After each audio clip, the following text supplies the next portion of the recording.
В эфире еженедельная информационно-аналитическая программа «События недели». С вами Елена Лола. Здравствуйте.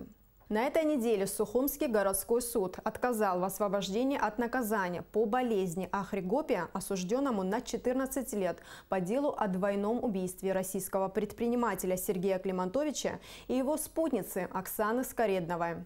По мнению судьи Рустама Чагава, оснований для освобождения от наказания за совершение тяжкого преступления недостаточно. Напоминаем, приговор по делу Климантовича был вынесен в 2016 году. Все фигуранты были приговорены к тюремному заключению сроками от 13 до 20 лет. А на какой стадии находится расследование других громких уголовных дел этого года? Об этом нам расскажет гость в студии. А пока Белла Кварчия напомнит о некоторых уголовных делах, которые вызвали большой общественный резонанс. Первая неделя 2017 года в Абхазии ознаменовалась резким обострением криминогенной обстановки. Всю республику тогда потрясла серия жестоких убийств, совершенных в разных районах республики, а именно в городе Гагра, Очимчирском и Гудаутском районах. По сводкам МВД того периода прослеживалась хронология преступлений. 1 января примерно в 21:20 вечера во время проведения оперативно-розыскных мероприятий по поиску ранее без вести пропавшего Квициния Беслана Романовича, 90-го года рождения, жителя города Сухум, сотрудниками Очимчирского РОВД совместно с МЧС республики на территории лесного массива в селе Гуада Очимчирского района было обнаружено захоронение и труп гражданина Квициния с огнестрельными ранениями в область головы, груди и живота. Подозреваемым МВД Абхазии на своем официальном сайте назвало Роланда Жиба, 33 лет, жителя села Гуада Очимчирского района, в окрестностях которого и был обнаружен труп Квициния. Это убийство стало лишь одним звеном в целой цепи преступлений, поджогах нескольких домов и еще одного жестокого убийства. Самоуправные действия и самосуд вызвали резкое осуждение в обществе. 6 января президент Абхазии Рауль Хаджимба провел оперативное совещание с руководителями силовых ведомств в связи с фактами убийств. Была усилена работа патрульно-постовых служб в городах и районах. Расследованием преступлений занялась Генеральная прокуратура Абхазии. Еще одно убийство произошло 3 января в Гагре у гостиницы «Абхазия». Как сообщили в МВД республики, двое мужчин в автомобиле подъехали и расстреляли 55-летнего Руслана Бения. Бения скончался в больнице, а машину, из которой в него стреляли, нашли в лесу у поселка Алахадзы. В ходе проведения оперативно-розыскных мероприятий вышеуказанная автомашина была обнаружена сгоревшей в лесном массиве поселка Алахадзы. Принимаются меры по установлению и задержанию лиц, совершивших данное преступление. Материал по данному факту передан в прокуратуру Гагарского района. Со смешанным чувством боли, стыда и негодования жители Абхазии отреагировали на известие об убийстве российского туриста в Гудаутском районе. Разбойное нападение на группу отдыхающих из Москвы произошло 11 июля 2017 года в районе села Приморское. Один из туристов, Андрей Кабанов, попытался оказать сопротивление преступникам и получил тяжелое ножевое ранение, от которого позже скончался в больнице. Преступников задерживали по горячим следам. Сотрудники милиции по сигналу тревоги оцепили часть республиканской трассы по периметру лесополосы и болотистой местности. К розыску были привлечены кинологи и средства авиации. В течение короткого времени подозреваемые в совершении этого преступления были задержаны. Уголовное дело по факту убийства, похищения и разбойного нападения возбудила прокуратура Гудаутского района. По подозрению в совершении данного преступления ранее задержан Джинджоли Адгур Васильевич, 88 года рождения, и 16 июля 2017 года задержан второй подозреваемый Джинджоли Даур Васильевич, 87 года рождения, жители села Абгарху Гудаутского района, являющиеся родными братьями. Преступление против туристов имело огромный общественный резонанс, и не только у нас в стране. Оно нанесло чувствительный урон имиджу республики, которую всегда воспринимали как страну души, где к гостям относятся с особым теплом, а также свело на нет усилия многих людей, работающих в сфере туризма. Преступлением, подрывающим устои государственности, расценили в обществе избиение инспектора отдела госавтоинспекции по УВД Сухума Альберта Зибеляна, которое произошло 20 августа этого года. По данным уголовного дела, милиционер пострадал при исполнении своих должностных обязанностей. В микрорайоне Турбаза в Сухуме он остановил машину под управлением Айнара Авицба, у которого при себе не оказалось документов на автомобиль. Зибелян составил протокол, где было указано, что водитель управлял управлял автомобилем без техпаспорта. На следующий день, 21 августа, сдав смену, Альберт Зибелян уехал домой, в Новый Афон. Пожелали счастливого пути, отправили. После, как обычно бывает, стали выходить на общих знакомых, нашли номер, позвонили, попросили встретиться вне формы, то есть на улице, без проблем. После в телефонный разговор была нецензурная брань, на что я взаимно ответил, и сказали, мол, увидимся. Вот следующим днем, то есть вчера утром, увиделись, хотели поговорить, и где разговора вообще не было, сразу при встрече перешло все в рукоприкладство. Двоих знаю, третьего нет. Первый раз, можно сказать, вообще видел, ранее не сталкивался ни разу. После инцидента с резанными ранами в области головы и лица, многочисленными ушибами, Альберт Зибелян был доставлен в Гудаутскую районную больницу, затем переправлен в ЦРБ в Сухуми. После дополнительного обследования ему провели экстренную операцию. 22 августа 2017 года прокуратура Гудаутского района возбудила уголовное дело в отношении Айнара Авицба и Эдгара Смыра по факту посягательства на жизнь сотрудника милиции. В настоящее время назначено проведение судебно-медицинской экспертизы для определения степени тяжести полученных Зибелян повреждений, а также иные оперативно-следственные мероприятия, необходимые для установления всех обстоятельств дела. Резонансное преступление не должно быть спущено на тормозах. Об этом заявил вице-президент Абхазии Виталий Габния на пресс-конференции, которая состоялась 6 сентября этого года. Чем завершится расследование дел, о которых шла речь, впрочем, как и многих других, не менее резонансных преступлений? Насколько справедливыми будут приговоры судов? Ответы на эти вопросы живо интересуют общественность, ведь по ним можно заключить, будет ли в нашей стране править закон, а не вседозволенность и право сильного. Белла Кварчия для событий недели. Уважаемые телезрители, у нас в гостях заместитель генерального прокурора Абхазии Ишсоу Какаля, который расскажет о том, как продвигается следствие по некоторым громким уголовным делам этого года. Ишсоу Иванович, здравствуйте. Здравствуйте. Мы пригласили вас поговорить на тему громких уголовных преступлений. Мы понимаем, что тайну следствия никто не отменял. Главная цель нашей беседы в том, чтобы население понимало, что по этим делам ведется следствие, что они не отложены в долгий ящик, что они находятся в производстве. Я предлагаю начать со самого свежего уголовного дела, преступления, которое в обществе очень широко обсуждается в последнее время. Это жестокое избиение милиционера Альберта Зибеляна. Насколько известно, подозреваемые это Айнар Авицба и Эдгар Смыр, они находятся в розыске. Вот расскажите поподробнее об обстоятельствах произошедшего и на каком этапе расследования вот этого дела. 22 августа прокуратурой Гудаутского района по данному факту было возбуждено уголовное дело. По факту посягательства на жизнь сотрудника милиции, в данном случае Зибеляна. По тем обстоятельствам, которые нам известны, и по тем показаниям, которые дает потерпевший, Авицба и Смыр с неустановленным следствием лицом начали выяснять отношения с Зибеляном по инциденту, который они восприняли как инцидент, имевшего место за день до этого в городе Сухум, когда Авицба был остановлен для проверки документов да, сотрудником ГАИ Зибелян, и был выписан протокол об административном правонарушении. Впоследствии стало причиной конфликта, и Зибелян был избит. Вот. По факту возбуждено уголовное дело, как я сказал выше. Авицба и Смыр объявлены в розыск.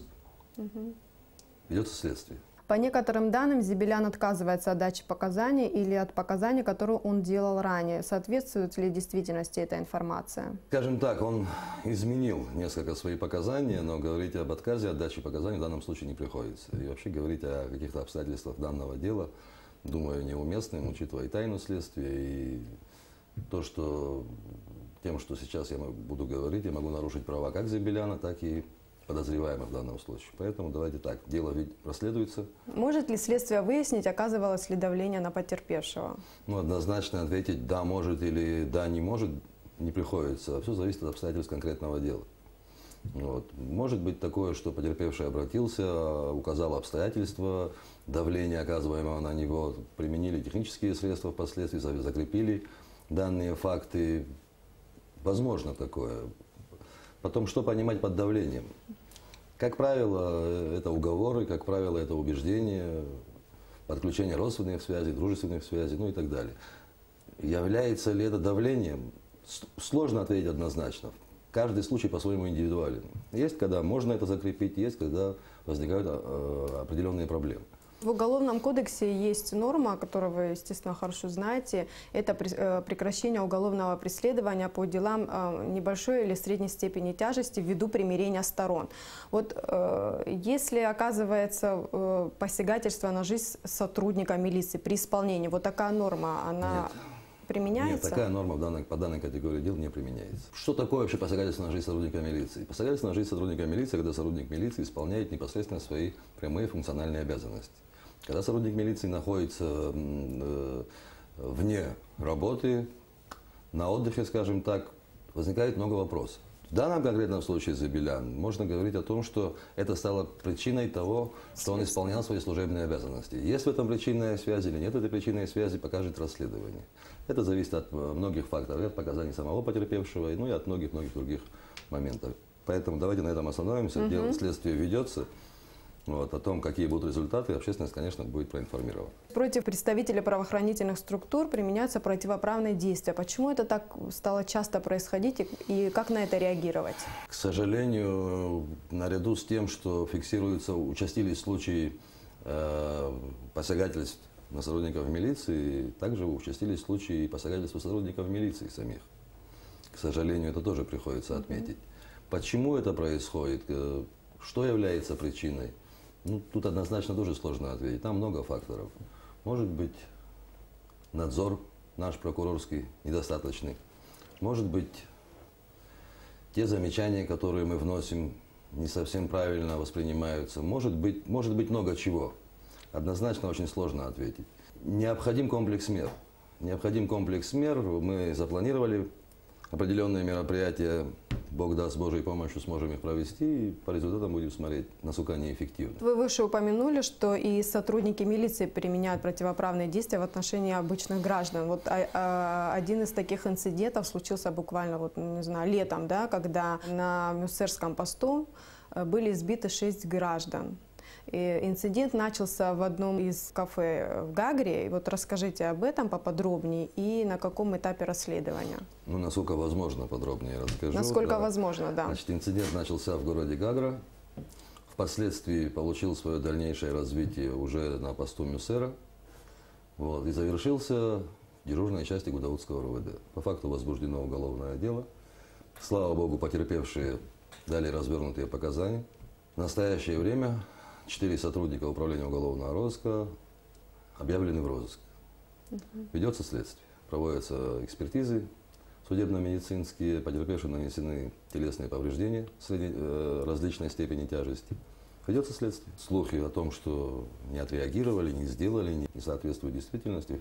Еще одно дело, такое очень громко нашумевшее, которое всполошило всю Абхазию этим летом. Это убийство туриста Андрея Кабанова, когда он приехал с семьей на отдых в Абхазию. Пойманные подозреваемые, они дали признательные показания. Вот тоже по этому делу расскажите нам.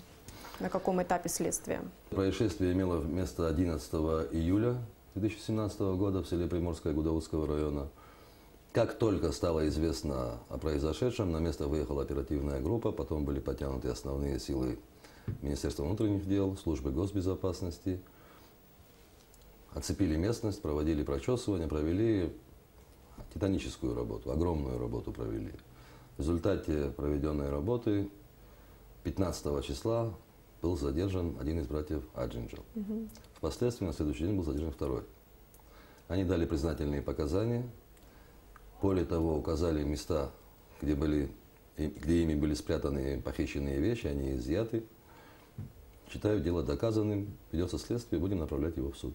Следующее дело об изнасиловании несовершеннолетней Лианы Жгамазе. Тоже очень громко, и, пожалуй, нету ни одного человека в Абхазии, который бы не слышал об этом деле. Это случилось тоже летом этого года, и подозревается в совершении преступления Астамур Джопо. Он бывший сотрудник службы государственной охраны. Соответствует ли действительности информация о том, что его нет в Абхазии, что следствие по делу приостановлено? Начну с того, что Джопо не подозревается, Джопо нами обвиняется в совершении этого преступления. Сразу после того, как в органы прокуратуры поступило заявление потерпевшей стороны, следователи выехали на место. Рассказала об этом мать Нет, девочки. рассказала, мать пришла с девочкой. Девочка с ней была проведена беседа, она была опрошена. Впоследствии она указала нам на место совершения преступления. И обстоятельства, которые были рассказаны ею ранее, полностью подтвердились осмотром места происшествия. По факту возбуждено уголовное дело. Джопо сдался, ему предъявлено обвинение. Он от показаний отказывается. Назначена молекулярно-генетическая экспертиза, производство которой поручено одному из судебно-медицинских учреждений Российской Федерации. Джопо содержится в изоляторе временного содержания службы госбезопасности. Следствие продолжается. Ждем заключения экспертизы. А сколько обычно вот такие экспертизы длятся по времени? Сложно сказать. Все зависит от загруженности экспертного учреждения. Я выезжал в Российскую Федерацию, в частности в город Москву. Проводим определенные мероприятия для того, чтобы ускорить производство этой экспертизы. Я думаю, что не будем загадывать, неблагодарно это дело, не будем загадывать, дождемся заключения. И тут же хотелось бы, кстати, отметить, что заключение экспертизы – это одно из доказательств. Это одно из доказательств. Почему-то я вижу в средствах массовой информации, в социальных сетях, почему-то все как-то убедили себя в том, что экспертиза – это самое главное. Это важное доказательство, но это одно из доказательств. В этой семье еще одно убийство случилось. Да. Отец Лианы убил свою дочь. Да, к сожалению. Подозревается в убийстве. Он обвиняется в убийстве, он не подозревается, он обвиняется в убийстве. Ему заочно предъявлено обвинение, объявлен в розыск. Он объявлен в розыск. Уголовное дело вследствие розыска лица обвиняемого в данном преступлении приостановлено до его задержания. Ясно. Так, следующее дело. Одно тоже резонансное преступление, которое произошло 4 сентября в Ткварчеле. Бытовая ссора, убийство Эрика Лакербая. Фигурируют братья Миная. Расскажите об этом деле. На каком этапе расследования? 4 сентября приблизительно в 19 часов братья Миная, подъехав на автомашине УАЗ, один из братьев из автоматического огнестрельного оружия устроил стрельбу в направлении жителей города Ткварчал, которые находились неподалеку у магазина. В результате этой стрельбы смертельно ранен был Лакербая и тяжело ранен был в бедро Хашба. Впоследствии Лакербая, будучи доставленным в больницу, скончался. После этого, узнав о том, что Лакербая погиб, один из братьев Миная выстрелом в голову из пистолета, имеющегося у него, совершил самоубийство. Стрелявший по Лакербая Миная Ахра в настоящее время объявлен в розыск.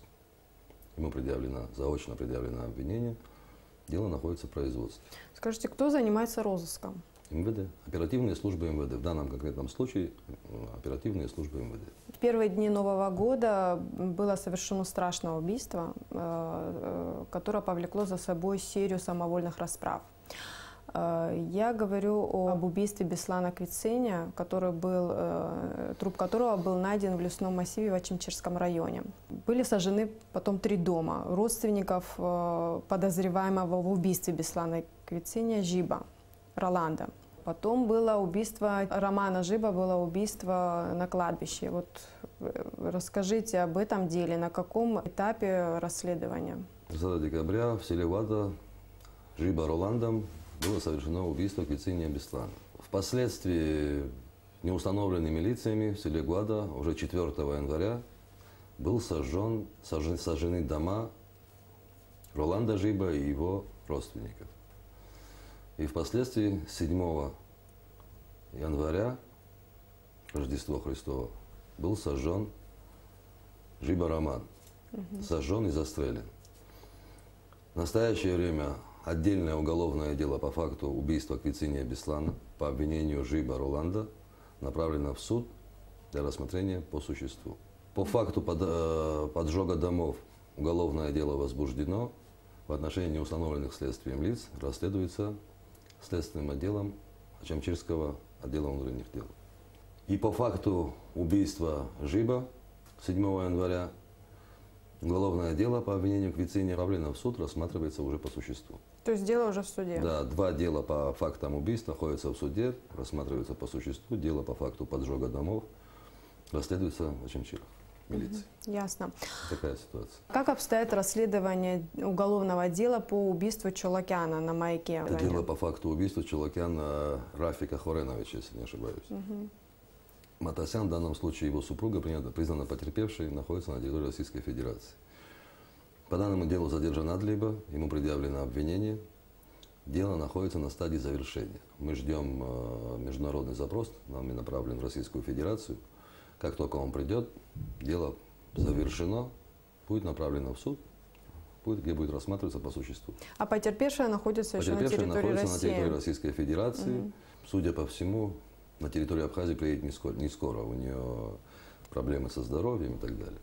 Но это нам не мешает для направления дела в суд. Ишсу Иванович, расскажите, да, в целом, какая обстановка в Абхазии? Обстановка в Абхазии, наверное, криминогенную обстановку. Криминогенная обстановка, да, обстановка в силу того, что мы об этом говорим. Достаточно сложная, но стабильная. Есть направления, где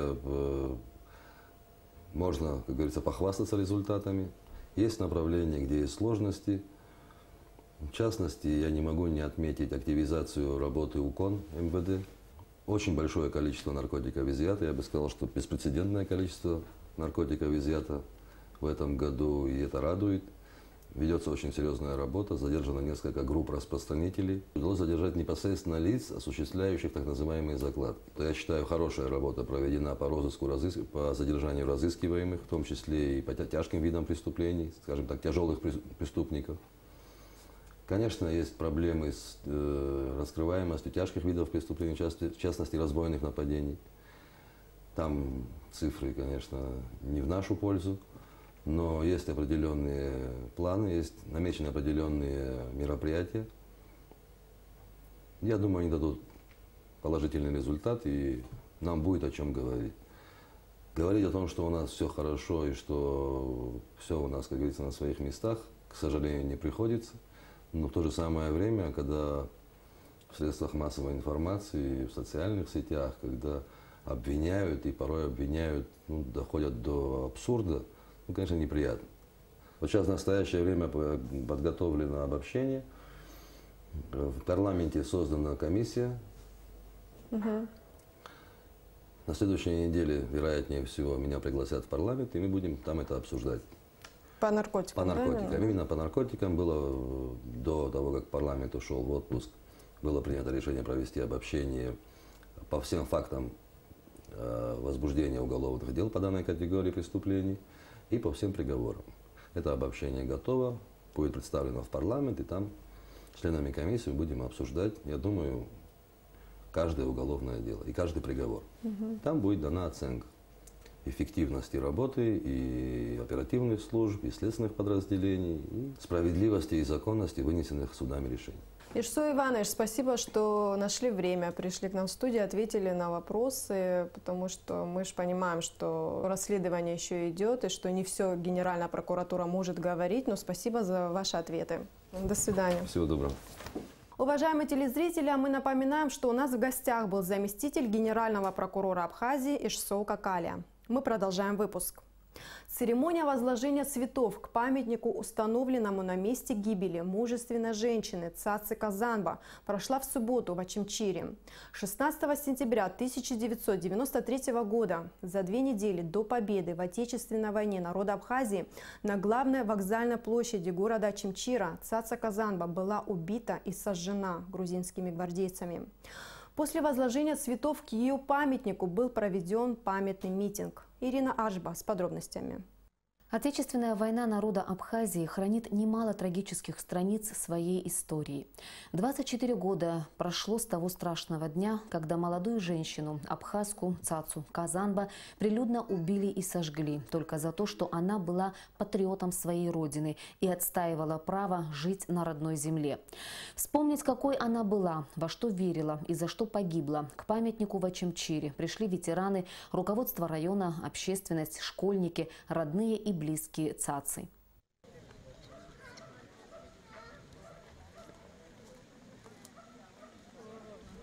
Свидетели тех страшных событий помнят, как это было. Смерть Цацы стала одним из примеров отношения врага к представителям абхазского народа. Наш долг сделать все возможное, чтобы подрастающее поколение знало и помнило об этом, отметили выступившие. А учащиеся городских школ прочитали стихи, посвященные подвигам абхазских бойцов. Самое главное – быть достойными памяти погибших. Никто из нас не забудет имена тех, кто боролся за нашу свободу и счастье. Петр Казанба, младший брат Цацы, сегодня старейший представитель рода. Вот как он вспоминает свою сестру. Она была просто порядочная всегда, никогда не оскорбляла никого, всегда хотела, чтобы все было хорошо. Но судьба так сложилась, что она попала в тот круг, который уничтожали хороших людей. Значит, такие не нужны были. Я очень благодарен и рад за то, что люди еще чувствуют, еще помнят это. А я считаю, что это необходимо проводить. Это не как агитация, но все время надо это иметь в виду, что рядом с нами живет не сосед, а враг. Мы не должны забывать об ужасах войны. И, как написано на памятнике Цацы Казанба, такое не должно повториться. Ирина Аршба, Артур Каландия для событий недели. 17 сентября – день выборов в Сухумское городское собрание по 2 округам – 2 и 10. Аполлон Латария и Саид Будба будут баллотироваться во 2 избирательном округе, а Тимур Купалба и Бакур Бебия в 10. Повторные выборы назначены в связи с безвременной кончиной депутата от округа номер 10 Баграта Зантария, а также избранием Лаши Ашуба, округ номер 2, депутатом парламента Абхазии.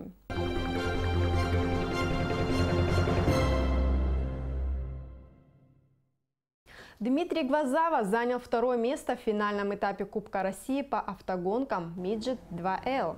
Гонки проходили 16 сентября на Сочинском автодроме. За титул чемпионата Midget 2L боролись лучшие пилоты российской гоночной серии Midget. Первым финишировал Иван Лукашевич. Наш соотечественник, победитель прошлогоднего чемпионата Midget 2L Дмитрий Гвоздава 2-й год принимает участие в этих гонках. Этап Кубка России собрал на трибунах большое число любителей автоспорта. Для них организаторы подготовили развлекательную программу: трюки на мотоциклах, автограф-сессии, прогулки по стартовой решетке и выставку тюнинговых автомобилей. Это все на сегодня. Я с вами прощаюсь. Всего вам доброго. До свидания.